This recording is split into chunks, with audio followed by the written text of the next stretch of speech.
Very well, so what we're going to do here, going to read the EPROM. So we're going to first of all select the device, and the device is going to be an EPROM. And now we're going to select from the manufacturer's ST, it's an ST brand, and now we're going to select the type as 27C512. We're going to put the EPROM on the EPROM programmer right here in the SIF socket and properly position it, and we're going to read it. So it says R for read, so we'll press R, and then Y for yes, right? So it's reading the EPROM right now. So now we're gonna display the buffer, see what the information, scrolling down kind of slowly. So we're gonna escape it. We're gonna save it as a binary file. We save buffer to disk, and we're gonna give it a name. We'll give it C111 test. And here is the file. So you can see C111 test. So we're just going to drag it and drop it in Hue. The information from the EPROM is there. You can see that the hex data and the ASCII data are there. So we can scroll through. Now we can modify the data. Once you do the modification, whatever you want to put in it, then you update the file, and then what you have to do is actually go back once you modify it, grab that file and actually rewrite the file to a blank EPROM and make sure it's blank, and then you can write it to the EPROM again. And if the checksum is the correct checksum, then the machine, when you install the EPROM in the machine, will read it. Otherwise it just will reject it. That's how you read the EPROM, and that's how you kind of manipulate the data. And this is just to show you the physical process of doing it. Okay, let's go to the next step. Before we go any further, I wanted to show you the program to modify the EPROM data with this. It's called Hue, short for Hacker's View. It's a hex editor and a disassembler. It allows me to change the ASCII characters by jumping from ASCII and hex with the tab key when I'm in the editing mode. You use the function keys on the keyboard from F1 to F10 as you see on the bottom of the editor. So the data starts from address 0 to the end, first the manufacturers, then the models, and finally the alignment data. So the EPROM contents are sequential without any formatting. It's kind of like modifying the data in the EPROM programmer directly, but in a very easy way. Very well, now we're going to go to the editor itself. One thing to notice right here at the beginning of the EPROM, there's a date right here, and after the date there's 4 special characters, and the one we're interested on. See, you see this plus sign here, and it's 2B right here on the hex. And what that means is, if I open the calculator right here real quick, if I put on hex calculator 2B, and then we see the equivalence of decimal is 43, right? So that 43 means that it's 43 manufacturers on the list. If I come here to the first manufacturers, which is Acura, also you go to the end of the line, there's these 2 characters, and then there's a space, and there's an extra character, 10 on hex. Let me bring out the calculator again. So now let's enter 10 as a hexadecimal, and now the decimal would be 16. So what it means is that there's 16 models on the Acura brand, and so forth with the rest of the manufacturers. The next part, these 2 characters right here, are the pointers where car models will start. So it's 0432. If I come here and search for 0432 and do a search, it'll bring me to the first model of the Acura, which is the 2001 to 2003 CL, and so forth. And let's go to the first Acura CL. So you start going through the line, and then there's some spaces, and the same, there's a pointer right here at the end of the CL, and the pointer will be A7A0. So let's search for that, A7A0, and see what happens. So it'll bring me to the start of the alignment data of that particular model. What that is a pointer, points to where the data is going to be starting, right? So,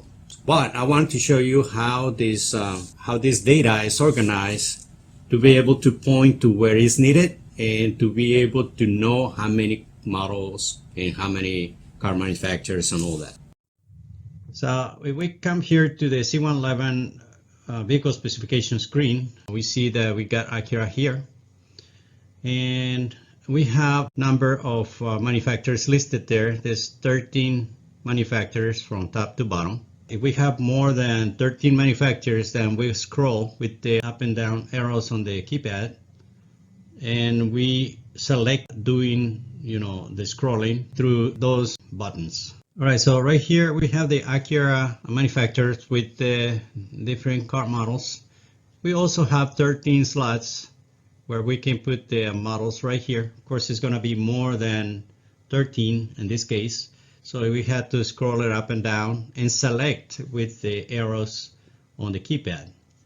So we come here to the 2001 to 2003 CL, and right here where the pointer is, then it'll take us to A780 is where the block of this information for the alignment specifications are located. So we come here to the screen again, and we can tell that we have Acura CL listed there, and then we have all the different alignment numbers or values for the specifications for that particular car. And you can tell that they're in sequence from top to bottom all the way to the tow units. We come here and we enter, those values into the chart, indicate that they're like in sequence, right? These three parts right here are variables here for some other stuff that we can select right here. So if we put it into a chart, which I did right here, just to keep it organized, how to record this data, we can tell that this 2001 to 2003 Acura CL, and the information is going to be located at this address, A780, and of course indicates all the hex data that the program will read, but these are not convertible from the calculator to convert it into decimals. So we're going to have to do that in another way, and that's what we're going to do next. Okay, for this section of the video, I'm going to try to explain the best I can with the whiteboard here. Okay, so once I figure out the structure of the data, how the framework would be, then it came to the hard part of this, where I have to decipher what the different symbols and hexadecimal characters will represent instead of the decimal values that you need to change.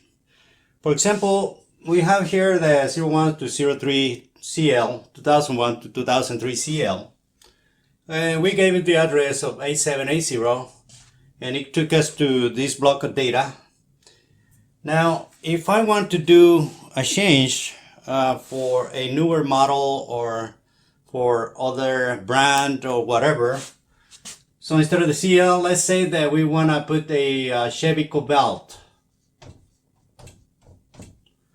Okay, we'll put a Chevy Cobalt on that address, right? So to change the Cobalt, Chevy Cobalt is no problem, because you can use the keyboard and the ASCII characters will just type it in and you're done.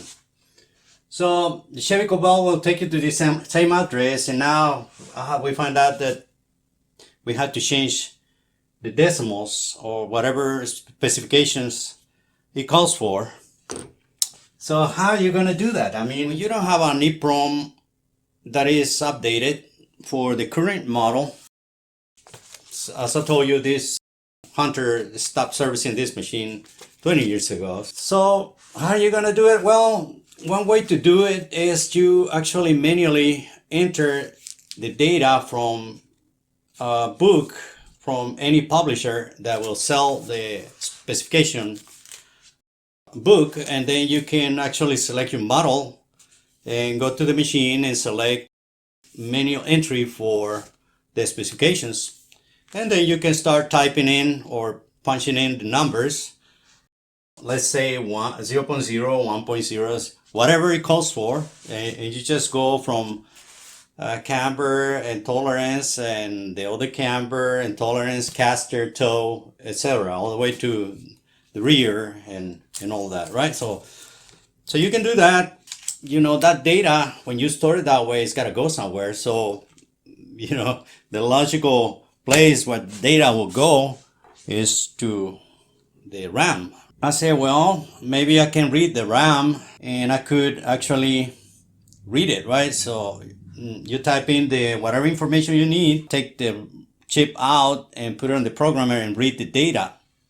Now when you read the data from the RAM, it's got some parameters in it not related to just the specifications. Takes some other information and puts it there. So you have to kind of isolate the data for the specifications of the vehicle that you just manually enter.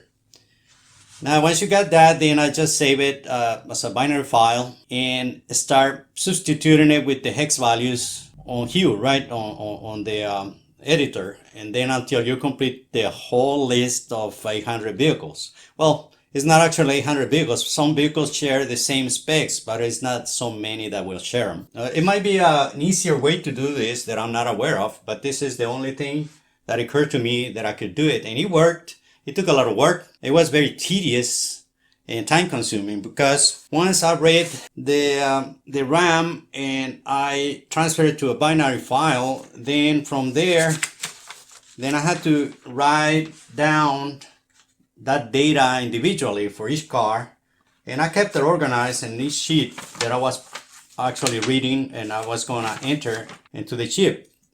I just kept it organized on the back, so all the cars will get the data, the hex data for each one of those models. So that's the way I did it. Then why I had this, then I can quickly program in this hex data into the editor with my keypad, the hex keypad. It was easier to actually enter all those hex data, right? So that's the reason I kind of wanted this. It's just for a personal challenge that I did it. I think it's not worth it. The reason I'm still working with the C111 is that if you go to the model D, F, G, and H, or all those EPROM based models, then you cannot calibrate the machines because they require a special card that's got the calibration subroutine on them that the C111s already had on the main program. And then I have the calibrator, and then I can service it myself. If I go to a new model, then I try to call the Hunter guy to come in and calibrate one of those D111s or other newer models that I had. And they didn't even have the capability to do it anymore. They just stopped servicing that kind of equipment long ago. The next thing that I'm going to show you is how to actually read the RAM, program something on the computer manually, and then read the RAM chip with the programmer and show you how the data looks when you read it from the RAM chip. Okay.